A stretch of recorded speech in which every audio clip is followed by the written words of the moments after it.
Bonjour et bienvenue à l'émission Chrétien comme Christ. Nous sommes à nouveau sur le plateau de cette émission avec Nathanaël Bonjour.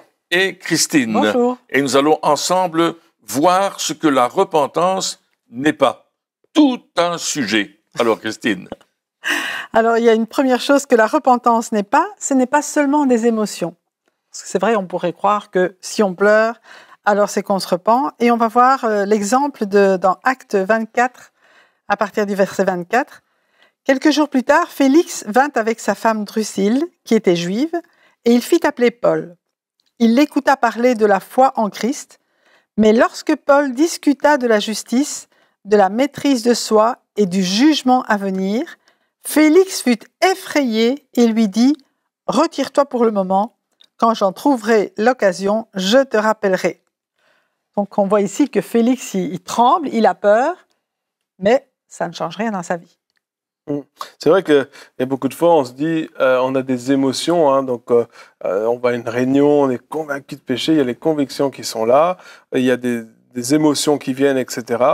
Mais on est triste pendant 5 minutes, C'est ça. et puis après on recommence. Il n'y a pas de suite. Et là, ça ne produit pas de fruits. Il n'y a pas un vrai changement. Il y a juste notre côté émotionnel qui est touché. Dieu a parlé, il a dit quelque chose. On a senti des émotions et on pense que à cause de ces émotions-là, on est OK, on est en pleine forme, tout va bien, on a compris, on a fait la démarche qu'il fallait. Et en fait, on ne fait que le commencement. L'émotion, elle est bonne en soi, mais il faut suivre après l'émotion. Il faut aller plus loin que l'émotion. Il faut prendre des décisions, il faut faire quelque chose. Donc c'est vrai que l'émotion ne suffit pas. Il faut plus que cela. Ouais, je suis sûr que Félix, il a dû être touché par les paroles, hein, il a dû avoir une conviction qui était là, mais lui, il a été plus loin, il l'a carrément rejeté. Il a dit, écoute, ces paroles-là, elles me dérangent un peu trop, C'est ça. je ne veux pas les entendre. Tandis que nous, il y a certains où voilà, on entend les paroles et voilà, on dit, Seigneur, je suis désolé, etc., etc., mais il n'y a pas les actes, hein, comme tu dis, hein, les fruits qui produisent la repentance, un peu comme l'histoire de Zachée, hein, il a entendu les paroles de Jésus, qui étaient fortes, et tout de suite après, il a fait quelque chose. Est-ce que c'est une clé de mettre en pratique tout de suite ? Je crois que oui, quand on est convaincu de pécher, plutôt que de pleurer et de rester sous la culpabilité qui mène à la mort, c'est important non seulement de demander pardon, mais de changer d'attitude et de marcher dans le chemin que le Seigneur nous demande. C'est ce qu'on avait avec Zachée. Zachée, qui était ce petit homme, qui était un contrôleur d'impôts, il prenait beaucoup d'argent aux gens, il s'en mettait plein les poches. C'était un voleur. C'était un voleur. Un voleur et même le chef des voleurs, je pense. Ouais. C'était le chef des contrôleurs Il volait d'impôts. en toute légalité. Voilà. Absolument, oui. Voilà. En plus, il vivait à la frontière, paraît-il, et tous les gens qui rentraient, il les taxait. Donc, en plus de ses compatriotes, il taxait les autres. Donc, Zachée, il voulait voir Jésus, parce que quelque chose l'interpellait dans la vie de Jésus. Jésus, il prenait le temps de s'arrêter, pas seulement avec les religieux, mais il allait aussi avec les non-religieux. Il allait aussi avec les brigands, il allait aussi avec les prostituées, il allait parler à ces gens-là. Il les enseignait également sur le royaume, car ils méritent aussi d'être sauvés. Parce que Jésus dit, je suis pas venu à appeler des gens bien portants, je suis venu appeler des pécheurs. Alléluia. Et Zachée s'est dit, mais si cet homme s'intéresse à nous, c'est qu'il a quelque chose à dire. Et c'est là que Zachée a déjà pris une première décision. Il voulait en savoir plus. Sa curiosité l'a amené à rencontrer Jésus. Et là, Jésus l'a vu dans cet arbre et il lui a dit, descends, je veux rentrer dans ta maison. Et Zachée s'est dit, waouh, il veut venir chez moi, qui suis le pire des pires des pires. Alors je vais l'écouter. Donc là, il a eu finalement cette même attitude que le fils prodigue, hein, dont on a vu l'histoire. Il a voulu aller voir Jésus, et puis il s'est senti accepté par Jésus, comme le fils prodigue a été accepté par le Père. Et puis à ce moment-là, il a été touché par cet amour, hein, finalement, ce qui a conduit à la repentance, ce qui nous conduit à la repentance, c'est l'amour de Dieu. C'est pas forcément la peur de la condamnation, etc. C'est aussi cet amour de Dieu qui est là et qui nous pousse à aller justement à cette repentance. Et puis, après, il n'est pas resté là. Il aurait pu, comme beaucoup aujourd'hui, je pense, beaucoup de personnes aujourd'hui en restent là. C'est-à-dire qu'ils se sentent attirés par Dieu, ils vont vers Dieu, ils se sentent acceptés, ils se sentent aimés. On a toutes ces émotions qui viennent et qui nous dépassent. Et puis à un certain moment, on dit « Ok, Seigneur, pardon », et puis c'est tout. Oui, parce que beaucoup comprennent que se repentir, c'est juste demander pardon. Oui. Bon, je demande pardon, Dieu me pardonne, et puis je continue ma vie. Et c'est pas du tout ça la repentance. On a vu que c'était vraiment un changement et qu'il y a bien sûr cette démarche de demander pardon et de regretter ses fautes, mais il y a effectivement cette restitution qu'on voit. On vient de parler de Zachée. Et Zachée, qu'est-ce qu'il dit? Eh bien, il dit « Seigneur, je donne aux pauvres la moitié de mes biens, et si j'ai causé du tort à quelqu'un, je lui rends le quadruple. » Ça, c'est pratique. Ça veut dire qu'il n'aura plus rien, là, en fait. C'est énorme, quand même. Hein. On réfléchit pas, mais c'est énorme. Parce que il avait beaucoup volé. Donc, ça voulait dire que, effectivement, comme tu dis, ça va lui coûter quelque chose. Ça va lui coûter tout ce sur quoi il mettait sa confiance. On voit qu'il a changé. Il a vraiment changé. Zachée est monté dans l'arbre parce que, alors ça, c'est une vision personnelle, mais je pense qu'il se croyait au-dessus de tout le monde. Lui, il dominait tout le monde. De toute façon, il taxait tout le monde. Donc, il avait cette autorité. Mais il a découvert en Jésus une autre autorité, un autre type d'autorité dont tu as parlé il y a quelques instants. Cet amour que Jésus lui a témoigné et ce respect que Jésus lui a témoigné en entrant dans sa maison. Et là, Zachée s'est dit, « Waouh, il y a quelque chose qui doit changer chez moi parce que ce gars-là, il voyait Jésus, il ne savait pas très bien qui il était, mais ce gars-là, je veux devenir comme lui. » Et il savait qu'il devait mettre sa vie en ordre. Parce que la repentance, bien sûr, le Saint-Esprit va nous parler, Dieu va s'adresser à nous, la parole de Dieu, peut-être un serviteur de Dieu, peut-être quelqu'un va nous parler du changement qu'on a besoin. Mais à un certain moment, on sait qu'il y a des choses qu'on doit mettre en ordre et qu'on doit changer. Et Zachée, il n'a pas eu besoin qu'on le prie. Ouais. Il l'a fait. Ouais, Jésus lui a pas dit il faudrait que tu fasses ceci, il faudrait que tu fasses ça. Il savait que ce qu'il faisait était pas bien, hein, et je pense qu'il le savait. Puis et là, il s'est dit comment est-ce que je peux racheter, comment est-ce que je peux faire, qu'est-ce que je peux faire. Donc au-delà de l'émotion qui est bonne mais pas suffisante. Pas suffisante, c'est ça. Il a dit maintenant je vais faire quelque chose. Et ce qui est intéressant dans l'histoire de Zachée, c'est que il l'a fait directement. Il n'a pas attendu. Et je crois que si on attend, plus on attend avant de faire les œuvres de la repentance, de pratiquer la repentance, eh bien, plus c'est compliqué. On s'endurcit. On s'endurcit, ouais, c'est ça. L'autre jour, on s'endurcit. Exactement. Et je voudrais dire une chose en plus, c'est que Zachée a reçu Jésus dans sa maison, mais aussi dans sa vie. Et Jésus lui a permis de faire le ménage, de changer tout à fait son type de vie. C'est un changement radical. La repentance, c'est vraiment un changement radical. C'est quelque chose qui se passe d'une minute à l'autre. Pam, pam, j'étais comme ça, mais je décide de devenir comme ça parce que le Saint-Esprit me convainc. Ouais. Et à cause de cela, je vais agir. C'est pour ça que la repentance, c'est pas une émotion, c'est une décision. Qui mène à une action. Qui mène à une action. Ouais. Ouais. Et l'importance de l'œuvre du Saint-Esprit aussi, parce que si on refuse cette action, on va rester sur la culpabilité. Ouais. Parce qu'on va rester avec la conscience qu'on a mal fait, mais la culpabilité, elle nous enfonce. Et on dit, l'accusateur des frères, c'est le diable, et tout ce qu'il veut, lui, c'est nous enfoncer. Alors que le Saint-Esprit, même s'il nous convainc des choses qu'on n'a pas bien faites, son but, c'est justement qu'on se repente, qu'on demande pardon, et qu'on change.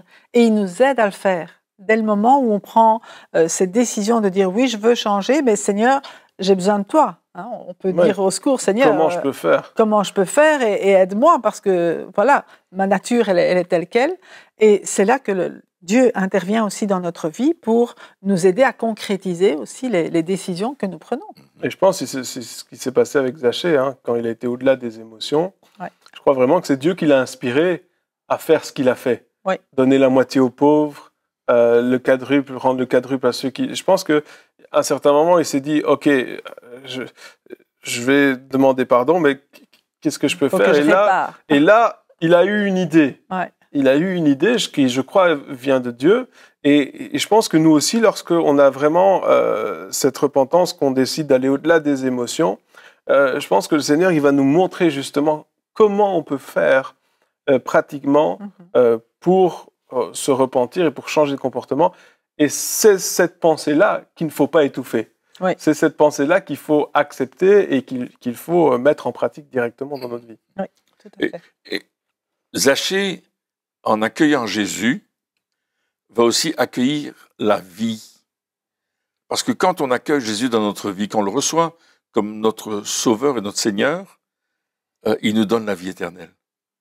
Il nous la donne. Jésus n'est pas encore mort sur la croix, il est en train de monter vers Jérusalem, il est en train d'aller vers Jérusalem pour aller à la croix, dans ce récit, mais c'est là que, vraiment, il est en train de nous parler aussi de la vie éternelle. Et on n'est pas sauvé par nos propres efforts. On n'est pas sauvé parce que tout d'un coup, on dit, ben moi, je suis bon, Seigneur, j'ai fait autant de bonnes choses, etc. Dans la balance, je vais peser du bon côté. Ouais. Ça ne marche pas comme ça. On est sauvé par la grâce, par le moyen de la foi. Et ça ne vient pas de nous, ce n'est pas par nos œuvres, afin qu'on ne se glorifie pas. Mais ça vient de Dieu. C'est un don de Dieu. Donc, tout le cheminement de Zachée, c'est notre cheminement. Le péché nous sépare de Dieu, nous fait faire toute une série de choses qui ne sont pas justes. Mais lorsque Jésus entre dans notre vie, lorsqu'il devient le centre de notre vie, alors, et seulement alors, il nous conduit vers la vie éternelle. Et là, on va rentrer dans une autre dimension. La repentance, c'est aussi une porte d'accès à quelque chose de nouveau dans notre vie. Un changement radical, mais qui va être un comportement qui va plaire à Dieu. Zachée a trouvé le trésor dont on parle, ce trésor qui vaut plus que tout. Et il est prêt à payer le prix pour atteindre ce trésor qui est plus précieux que l'or et l'argent et que tout ce qu'il avait. Tout d'un coup, c'est son trésor qui a changé. Là où est ton trésor, là est ton cœur. Absolument. Et son trésor a changé. Il n'y avait plus les mêmes valeurs qui étaient dans sa vie. On a parlé des valeurs tout au début. Et justement, quand on s'approche de Dieu, ces valeurs changent. Et là, il a réalisé c'était quoi le vrai trésor, qui était au-delà de tout ce qu'il avait pu amasser, ce qu'il pensait comme richesse, etc. Et c'est vrai que souvent, on pêche, on fait des bêtises pour atteindre un trésor. Un mauvais trésor, mais un trésor quand même. On fait des choses pour atteindre, on en a parlé déjà, pour atteindre un certain plaisir, des choses à laquelle on met de la valeur et on est prêt à faire des sacrifices. Mais quand ce trésor change et devient le vrai trésor, le trésor du royaume de Dieu, alors à ce moment-là, les autres trésors n'ont plus de valeur, et on est prêt à les abandonner parce qu'ils n'ont plus de valeur. C'est leur valeur qui dépérit quand on rencontre Jésus. Oui. Et c'est ça qui est intéressant, c'est que d'abord, Zachée a rencontré Jésus et puis il a changé. Et comme le disait Pierre tout à l'heure, il y en a qui croient que par leurs bonnes œuvres, ils vont accéder au paradis, ils vont accéder au pardon, alors que c'est seulement par le sacrifice de Jésus qu'on y accède et c'est lui qui nous donne la capacité de changer. C'est pas par nos propres efforts. Je veux insister vraiment là-dessus parce que on entend dire on peut se racheter. Non, Zachée ne s'est pas racheté. Il a rendu ce qu'il avait volé, mais c'était pas pour se racheter. C'était parce que il avait été sauvé, parce que sa nature déjà avait été changée, transformée. Il avait déjà été transporté, je veux dire, dans le royaume de Dieu. Et son attitude a changé, mais c'était pas du rachat. On ne se rachète pas de ses mauvaises œuvres, on reçoit le rachat que Jésus nous a accordé. Absolument, c'est vraiment une grâce de Dieu qui nous fait. Mais en même temps, et ça devient simple parce que tout d'un coup, nos yeux sont ouverts et on réalise où on était. Comme dans le texte d'Ésaïe, lorsqu'il rencontre Dieu, encore une fois, lorsqu'il rencontre Dieu, il dit je réalise tout d'un coup où je suis, qui je suis, ce que j'ai fait, parce que j'ai rencontré Dieu. Et là, tout d'un coup, je suis prêt. C'était pas juste j'ai le devoir, il faut que. C'est je suis prêt à payer le prix, je suis prêt à changer. Seigneur, change-moi. Et je pense que c'est cette attitude aussi qu'on doit avoir, comme tu dis, au-delà des émotions. Donc la repentance, c'est pas des émotions, Non. même si les émotions en font partie, mais si on s'arrête là, on est foutu. C'est pas par nos propres efforts, parce que finalement, si on essaie de changer par nos propres forces, hein, c'est un petit peu... moi, je donne toujours l'exemple du régime. Hein. On essaye un régime et ça se voit que ça marche pas trop chez moi. Chez aucun d'entre nous, d'ailleurs. On essaye par nos propres... Moi, j'ai essayé plein de régimes et à chaque fois, donc c'est des efforts et c'était tellement dur pour mon corps physiquement que je tombais malade à chaque fois après X semaines. Mon corps, même mes forces, me disaient non, tu ne peux pas. Et donc, c'est pas par nos propres forces, parce que quand on essaie par nous-mêmes, ça tient quelque temps. Et puis, quand on essaye par nos propres forces, il y a une culpabilité qui vient aussi parce qu'on n'y arrive pas, parce que, on n'est pas assez bien, parce que voilà, on n'est pas satisfait. Donc c'est vraiment un piège aussi d'essayer par ses propres forces, mais en même temps, par contre, il faut une décision. Donc oui, c'est pas parce qu'il faut quand même être juste. Hein. Nuancé, parce qu'on dit alors je dois rien faire. Non, c'est pas vrai. Non, il y a un choix. On commence à faire les choses et oui, Dieu nous aide, mais ces choses-là viennent par cette révélation de conviction de péché. Ouais. C'est une attitude de cœur qui commence et qui nous entraîne à une attitude de vie. Oui. Et puis, en parlant d'Ésaïe, qu'est-ce qu'Ésaïe voit? Il voit la gloire de Dieu, la sainteté de Dieu. Quand on est face à la sainteté de Dieu, qui qu'on soit, et quelle que soit l'époque à laquelle on vit, on est obligé de dire « Waouh, je suis un pécheur ». Il n'y a pas d'autre moyen. Et puis, il y a une soif lorsqu'on vient dans la présence de Dieu. Ceux qui l'ont expérimenté reconnaîtront, mais lorsqu'on vient réellement dans la présence de Dieu, au-delà des émotions, il y a cette sainteté qu'on réalise, mais cette soif de sainteté aussi. Absolument. Ouais. Et donc, plus on va dans la présence de Dieu, plus on a soif de sainteté. Et plus, comme Zachée, plus on rencontre Jésus, plus les autres trésors, ils sont fades. C'est ça. Et en parlant de trésors, il y a Pierre qui dit ceci dans sa première épître. « Vous le savez, en effet, ce n'est pas par des choses corruptibles, comme l'argent ou l'or, que vous avez été rachetés de la manière de vivre, dépourvue de sens que vous avez transmise vos ancêtres, mais par le sang précieux de Christ qui s'est sacrifié comme un agneau sans défaut et sans tache. » Alors, c'est là qu'on voit que c'est pas l'argent ou l'or. Et tu disais, Zachée avait trouvé son trésor, et il savait que son trésor, il était en Dieu. Ouais. Et ici, il rajoute, Pierre, que c'est par le sang précieux de Christ qui a été versé à la croix, que nous sommes rachetés. On ne doit pas payer. Il y a beaucoup de gens qui pensent que s'ils donnent beaucoup d'argent à des œuvres, ben Dieu va dire « Waouh, c'est bien, tu peux venir chez moi, et c'est extraordinaire. » Mais comme les indulgences. Comme les indulgences, c'est ça. Mais Dieu dit non. C'était l'idée quelque part. Oui. C'était l'idée de payer son salut, payer pour le pardon, payer avec de l'argent, avec notre trésor, avec une partie de notre trésor, afin de pouvoir justement garder notre manière de vivre sans changer. C'est ça. C'était ça l'idée. Et l'idée n'est jamais partie. Je veux dire, même si on n'appelle plus ça indulgence, il y a toujours beaucoup de personnes, comme tu le dis, qui se donnent bonne conscience en donnant à des bonnes œuvres ou même en venant à l'église le dimanche matin en se disant, bah, tiens, j'ai fait ça, j'ai fait ma BA, j'ai fait ma contrepartie, maintenant je peux vivre ma semaine comme je veux. Ouais. Ça, c'est une attitude qu'on rencontre souvent. Hein. Oui. 1 heure par semaine pour ce Seigneur et puis le reste pour moi. C'est déjà pas mal. Oui, mais ça ne va pas apporter le résultat qu'on voudrait, hein, parce que Dieu veut donner plus que ça. Il veut nous amener dans une autre dimension, dans sa dimension. Et au-delà des émotions, au-delà de nos œuvres, au-delà de l'argent qu'on peut mettre sur la table, ou peut-être du sacrifice que je peux faire pour ceci ou cela. Par exemple, monter les marches de la cathédrale sur mes genoux, en disant j'ai fait pénitence, Dieu doit m'accepter. C'est pas ça. Tout ça, ça fonctionne pas. Mais ça, c'est comme si on disait, ben, Jésus l'a payé pour rien. Ouais. Finalement, ce qu'il a fait, donner sa vie, c'est pas suffisant. Il faut que j'en rajoute avec mon argent, avec ma souffrance, avec peu importe ce que j'essaie de faire pour gagner. Alors que le texte est très clair. On a été racheté uniquement, seulement par le sang de Jésus. Et voilà, donc on n'a rien à payer, c'est déjà payé. Et c'est ça le changement.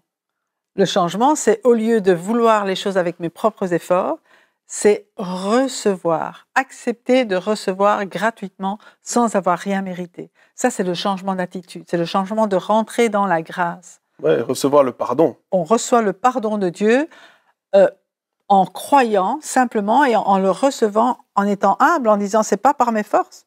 Et ça demande de l'humilité. Au lieu de dire j'ai mérité quelque chose, je dis non, j'ai rien mérité, mais Jésus l'a mérité pour moi. Il me fait un cadeau. C'est pas un salaire.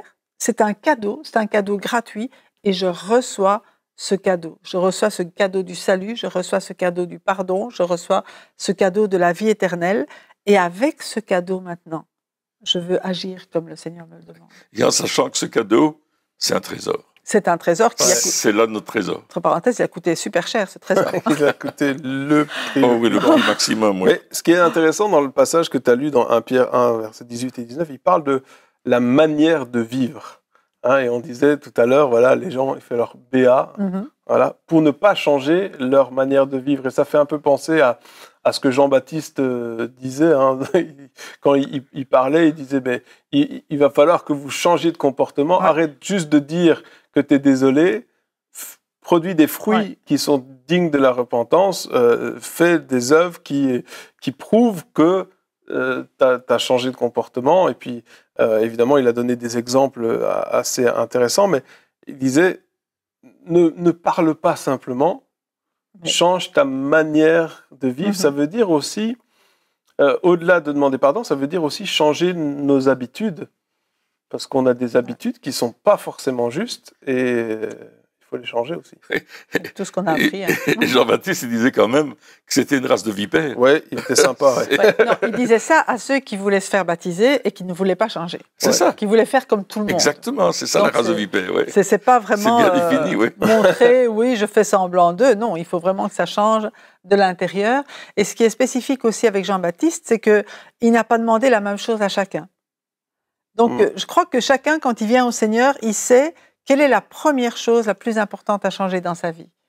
Parce que si Dieu nous montrait tout ce qui ne va pas, là, du premier coup, on n'en sortirait pas. Ouais, mais il nous montre ce qui cache peut-être le reste, ce qui est le plus important et qui va être le déclencheur d'une vie de repentance. Et puis, on a chacun un cheminement différent. Ouais. Et aussi une vitesse de croisière différente, hein, une vitesse de faire les choses. Il y a peut-être une personne qui va tout abandonner du jour au lendemain. Ouais. Il va régler tous ses problèmes en 3 jours, ce sera fait, alors qu'une autre personne, il lui faudra 3 mois peut-être pour faire les choses, parce que elles auront peut-être été c'était peut-être plus profond, il y avait peut-être plus de... Et je pense que ça aussi, c'est important de pouvoir respecter le rythme de chacun. Ouais. C'est pas parce que moi, j'ai fait ça vite que forcément, je dois juger quelqu'un qui va plus lentement. Il y a aussi... la repentance, c'est pas de pouvoir se vanter d'avoir dit « Ah, mais regardez, moi j'ai changé, je suis meilleur que vous. » Ben, il va falloir te repentir pour ton orgueil. C'est le contraire de l'humilité, là. Tout est grave. Non, mais c'est vrai, quelque part, des fois, il y a des personnes qui changent, mais après, ils ont ce comportement, l'air de dire « Attends, je suis supérieur à toi parce que moi, j'ai réussi à le faire et pas toi. » Et ça... c'est pas juste. Ouais. Ou alors je te juge parce que toi tu l'as pas fait. Oui. Pas encore. Bah oui, pas encore. Il y a toutes ces choses-là. Donc là aussi, c'est une attitude qu'il faut changer. Oui. L'attitude de jugement, l'attitude de fierté, d'orgueil, de supériorité, ce sont toutes des attitudes que Dieu veut qu'on change dans notre cœur. Là, en même temps, moi je pense que lorsque justement on reconnaît combien on a péché, et que ce qu'on a fait, alors qui sommes-nous pour juger les autres ? Je veux dire, on n'est pas mieux. Hein. Ouais, regarde d'où tu viens. Ouais. Regarde d'où tu viens. Et l'apôtre Paul disait, je suis le moindre des pécheurs, je suis le plus petit, parce que j'ai tellement fait une mauvaise chose. Et il savait quelle était l'identité avant d'avoir rencontré Jésus. Mais une fois qu'il a rencontré Jésus, son identité est devenue autre. Ouais. Et la repentance nous amène à changer d'identité, comme Zachée a changé d'identité, comme Ésaïe a changé d'identité, comme beaucoup dans les exemples. Zachée, il est passé de voleur à donneur. Absolument. C'est vrai. Ésaïe, il est passé de quelqu'un qui a les lèvres impures à quelqu'un qui proclame la parole de Dieu. Donc c'est, comme tu dis, à chaque fois, l'identité, ceux qui le définissaient, a changé complètement. Et il est devenu le contraire de ce qu'il était avant. Et finalement, c'est ça la repentance. Transformation. C'est ça. Et par rapport à ça, j'aimerais lire justement ce que l'apôtre Paul dit dans Philippiens chapitre 3, à partir du verset 4. Il dit « Pourtant, moi-même, je pourrais mettre ma confiance dans ma condition.